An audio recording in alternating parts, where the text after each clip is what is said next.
Batkhaisu. এই বলো। Batkhaisu. Mansho. Daun. Mas. Alubatta. Shakh.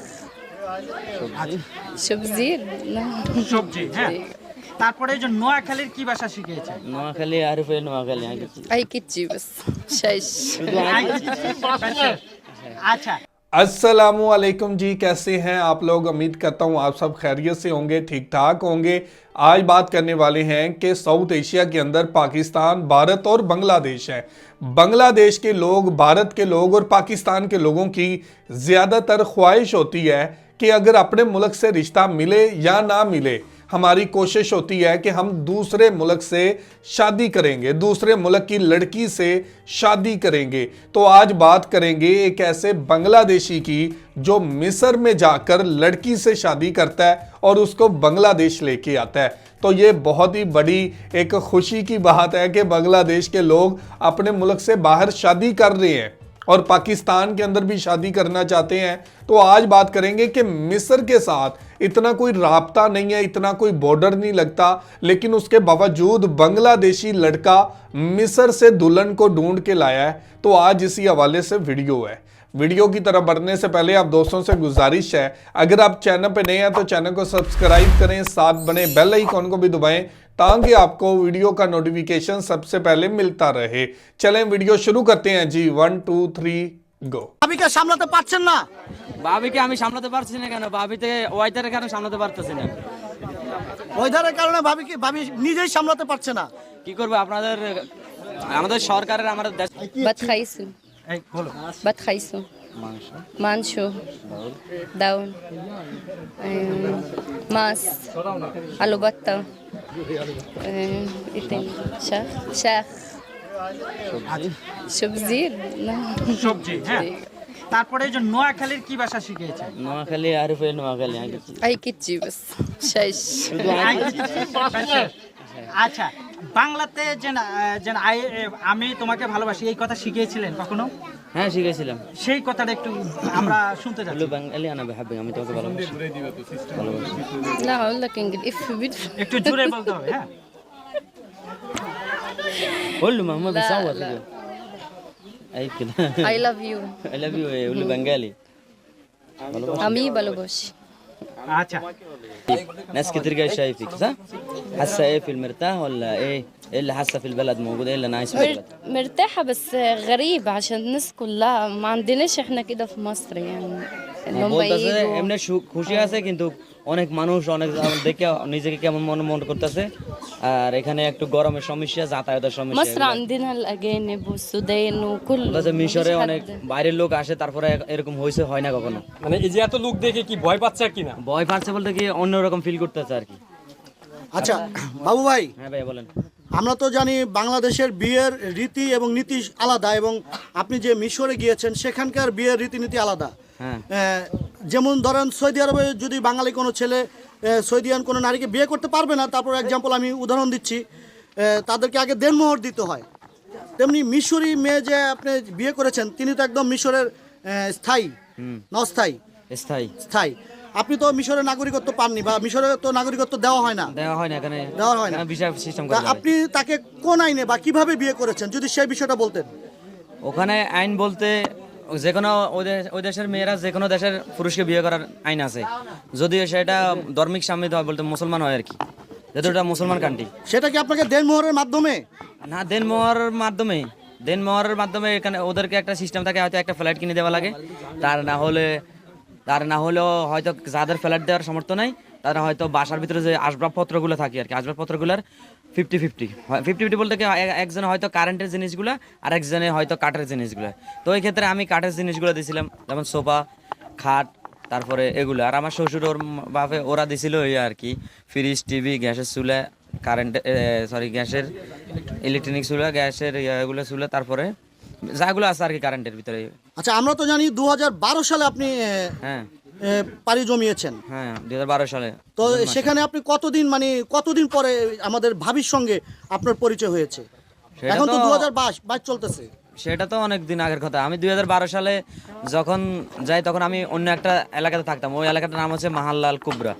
মাহাল্লাল কুবরা, ওখানে বিজনেস আদরের কাজ করতাম। যেহেতু মিশরে গার্মেন্টস ছাড়া কোনো কাজ নাই, তো ওখানে বিজনেস আদরের কাজ করতাম। ওখানে হঠাৎ করে 6 টাকা থেকে ডলার ওই দেশের 15 টাকা হয়ে গেছিলো।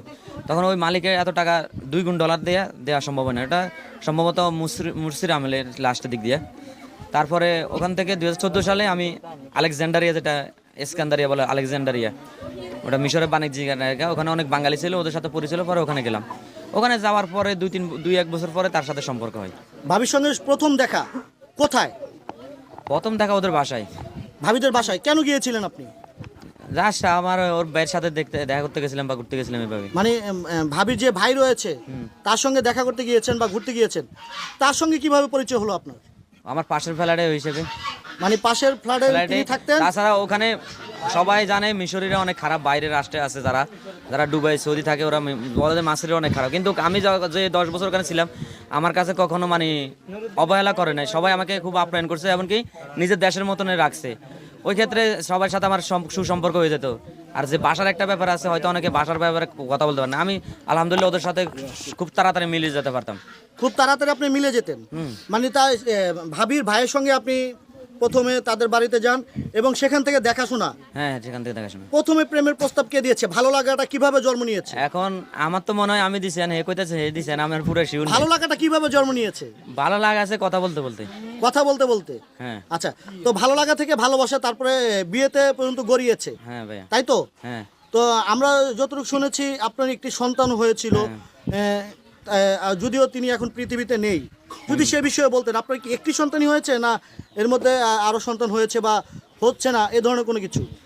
না, এটা তো আল্লাহ দিছিল, আবার নিয়ে গেছে। এটা বিয়ের 8-9 মাসের সময়, এটা মনে হয় সম্ভবত আসিল। সন্তান হওয়ার 2-3 দিন ছিল, কিন্তু ওই নিউমোনিয়া বলে বা ঠান্ডার একটা জানো শ্বাসকষ্টে কষ্ট হয়েছিল।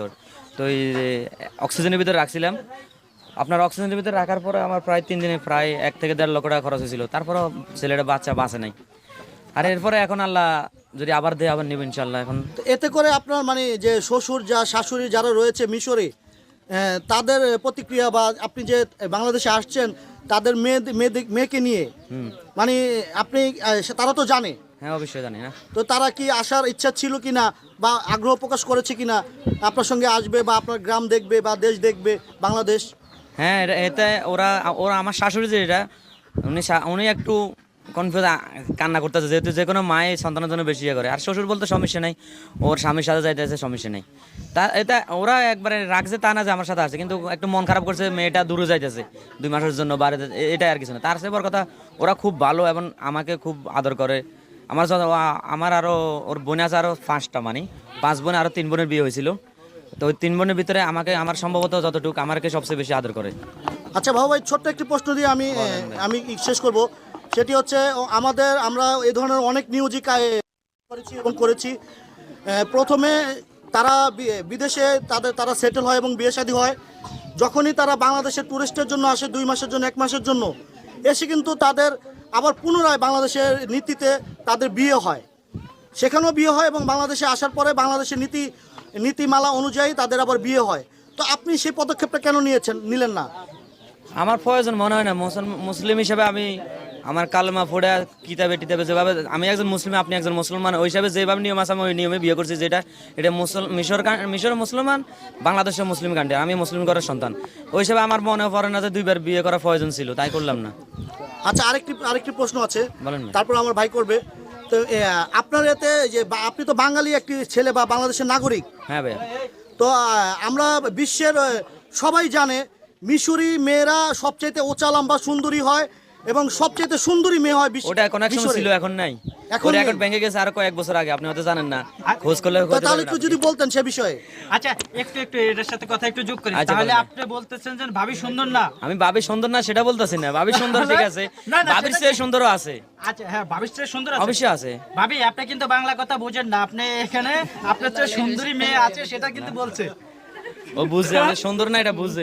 আমি বলছি সুন্দর না, আমি সুন্দর না, ওটা বুঝছে। আপনার চেয়ে সুন্দর মেয়ে কিন্তু মিশরে আছে, কিন্তু সেটা কি আপনি জানেন? সে বলতেছে কিন্তু। আমি ওই ওই মাইন্ডে কথাটা বলি নাই, আমার কাছে তো আমার কাছে হ্যাঁ ঠিক আছে, আমার কাছে ও আমার কাছে সবসময় সুন্দর। যদিও আমার স্ত্রী যদি আরো কালো হয়, কপালে আল্লাহ যার আছে তাই। এটা যদি আমি বাংলাদেশে আরো কালো একটা মেয়ে বিয়ে করতাম তাকে তো ওর নিয়ে সংসার করা লাগতো না। বাংলাদেশে কতদিন থাকবেন? আমি 2 মাসের জন্য আসছিলাম, কিন্তু আমার এখানে একটা প্রবলেম হয়েছে। আমি যখন আমাদের বাংলাদেশ এম্বাসি একটা ইয়ে করছে, দুর্নীতি করছে আর কি। সেটা হলো কি আমার 3 মাসের বিষয় বললে দিছিল, পরে যখন আমি এয়ারপোর্টে আসলাম তখন বললো যে কি 1 মাস থাকতে পারবেন 30 ডে। 30 দিনের পরে থাকতে হলে প্রতিদিন 200 টাকা করে দিয়ে বাংলাদেশে জরিমানা দিতে হবে। এটা কেন করছে সেটা আমার মাথা ধরতেছে না, এটা কোন নিয়মে সরকারে করলো আল্লাহ ভালো জানে। এখন আমি তো টিকিট কাটি ফেলাইছিলাম 2 মাসের।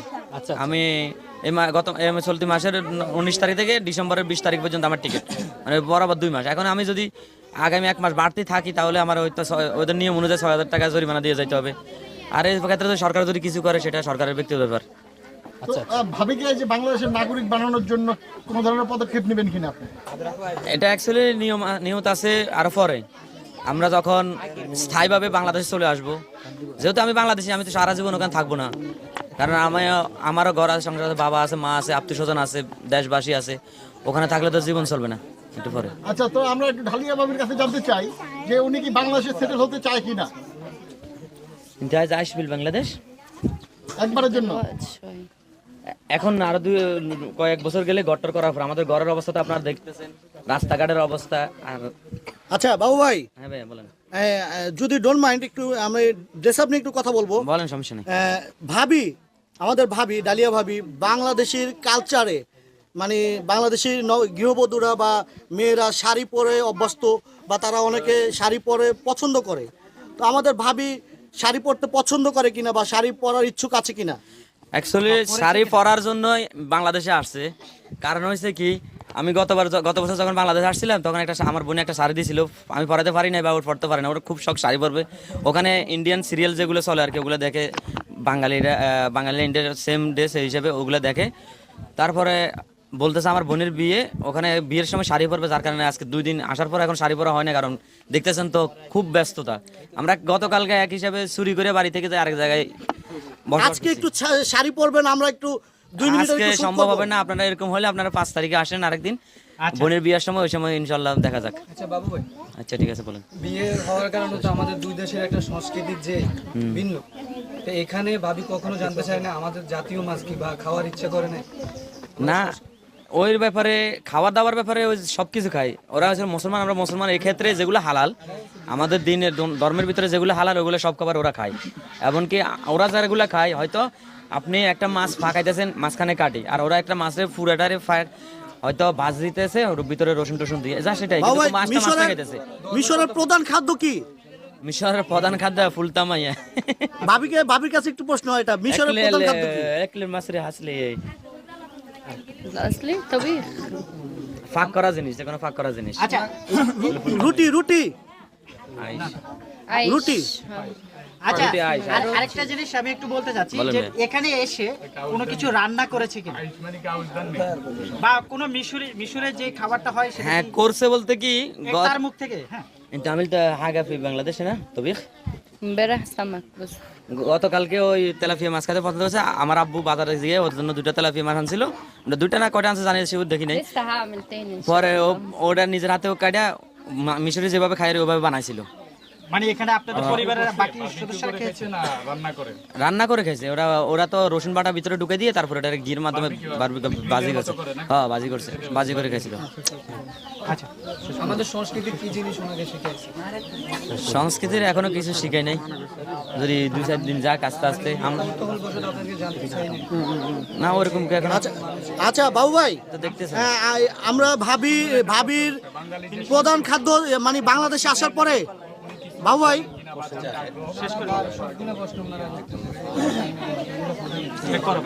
বলেন ভাই বলেন। কৌতূহলবশত উনি কি আমাদের সংস্কৃতির এমন কিছু জানতে চায় না, বা এগুলা মানুষজন তো অনেক দিন করে, এগুলো নিয়ে কখনো করে না? হ্যাঁ এখন করতেছে, আগে করে নাই। এখন করতেছে যে এই কারণে যে ওই যে এতগুলা মানুষ, আমি কি দেশের প্রধানমন্ত্রী এভাবে বলতেছে আর কি, কারণ ও দেশের একটা প্রধানমন্ত্রী গেল বাইরে একটা প্রধানমন্ত্রী ভিড় করে না। হ্যাঁ, তো মানে ওই কারণে আর কি, হয়তো 2-4 জন আসতো, দেখা করলো আত্মীয় স্বজন যারা ঘনিষ্ঠ তারা। দেখেন আমাদের মানুষের আমজনতার নলেজটা আর মিশরের মানুষের আমজনতার নলেজটা অনেক ডিফারেন্স, এটা তখন বুঝতে পারেন, এখন বুঝতেছে আর কি। আচ্ছা আচ্ছা বাবু ভাই, আমি আরেকটি প্রশ্ন, ভাবি যে বললো যে আলু ভর্তা ডাউল তার খুব পছন্দ, তো আমরা একটু মানে আজকে একটু যদি তার মুখ থেকে শুনবো এবং তিনি যে খাচ্ছে আমরা একটু দেখবো। খাবার দেখা যাবে কই, খানা খাবেন নিছি كله কুল্লু কুল্লু ভালো করতে ওই নাম এটা বলে শেষ। এটা বলে শেষ, মেয়ে চললো। এটা বলে শেষ করো। دو دو ماس মাংসো বাত শেষ। শেষ। এটা আজকে খাবার ছিল বন্ধুরা। ওকে ধন্যবাদ, ওকে ধন্যবাদ। तो जी व्यूवर, ये थी वीडियो। बहुत ही खूबसूरत लड़की है और मिस्र से इनका ताल्लुक है। तो यहाँ पर सवाल भी यही किया जा रहा है कि बांग्लादेश के लोग ज़्यादातर यूएई जाते हैं, दुबई जाते हैं, सऊदी अरब जाते हैं, कतर जाते हैं, लेकिन आप दुल्हन जो है वो मिस्र से ले आए हैं। मिस्र के अंदर बांग्लादेशी बहुत कम तादाद में हैं और अगर मिल भी जाए वीज़ा तो बहुत कम लोग जाते हैं। मिस्र के अंदर इतनी ज़्यादा डेवलपमेंट नहीं है। तो आप दुल्हन जो है वो मिस्र से ले आए हैं। तो यहाँ पर वो बता रहा है कि मिस्र भी एक मुसलमान कंट्री है, मुस्लिम कंट्री है, और ये लड़की मुझे पसंद आई थी। तो आप देखें कि बांग्लादेशी लड़का जो है वो सऊदी अरब से नहीं, दुबई से नहीं, कतर से नहीं, बल्कि मिस्र तक पहुँच चुके हैं और मिस्र से दुल्हन लेके वो बांग्लादेश आ चुकी हैं। काफ़ी ज़्यादा अल्फाज जो बंगाली ज़बान के हैं वो सीख चुकी है और बांग्लादेश में ही रहेगी, बांग्लादेशी से शादी करेंगी। और आप देखें लड़की भी काफ़ी खूबसूरत है।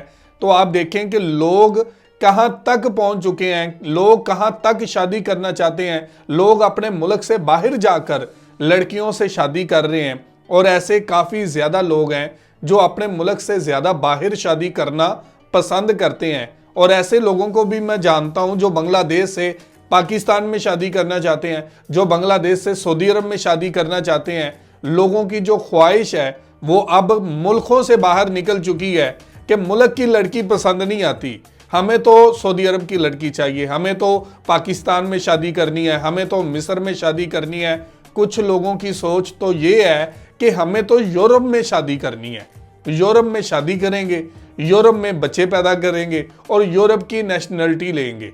ये ज़्यादातर लोगों की अब ख्वाहिश बन चुकी है। तो ये थी आज की वीडियो। आप कहाँ शादी करना चाहेंगे अगर आपको मौका मिलता है, यूरोप में, पाकिस्तान में, सऊदी अरब में या फिर मिस्र में?